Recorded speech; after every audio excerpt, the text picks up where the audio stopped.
हामी चाहिँ हाम्रो डेस्टिनेसन पुगिसकेका छौँ। जय शम्भो सम्पूर्ण भगवानहरू मेरो रक्षा गर्नुहोस्, घरपरिवारको रक्षा गर्नुहोस्।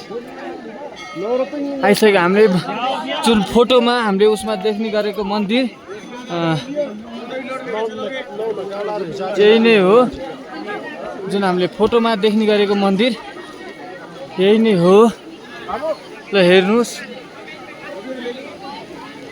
आहा हामी आइपुग्यो होइन गुरु?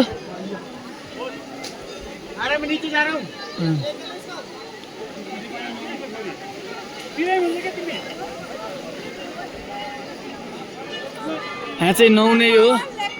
नुहाउनको लागि 108 कुण्ड उतापट्टिको छ। यो चाहिँ त्यहाँ 108 कुण्डमा चाहिँ डुबुल्कीमा आएर आउने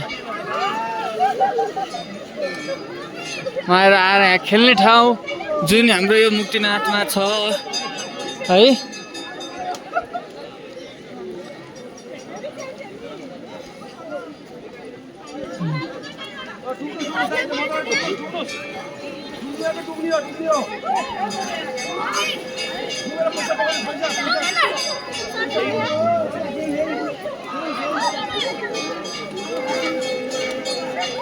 डुब्दै नडुबिने गयो त्यसै।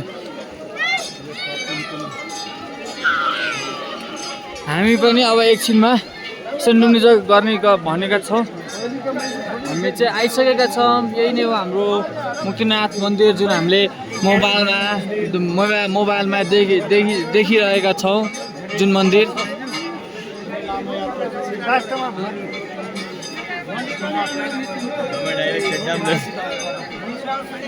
हामी आइपुग्यौँ जुन म खुसी छु। हामी चाहिँ डेस्टिनेसनमा पुरा गरिसकेका छौँ। अब हामी पनि एकछिनमा नुहाउनेदेखि लिएर हामी सबै काम गर्नेछौँ। ल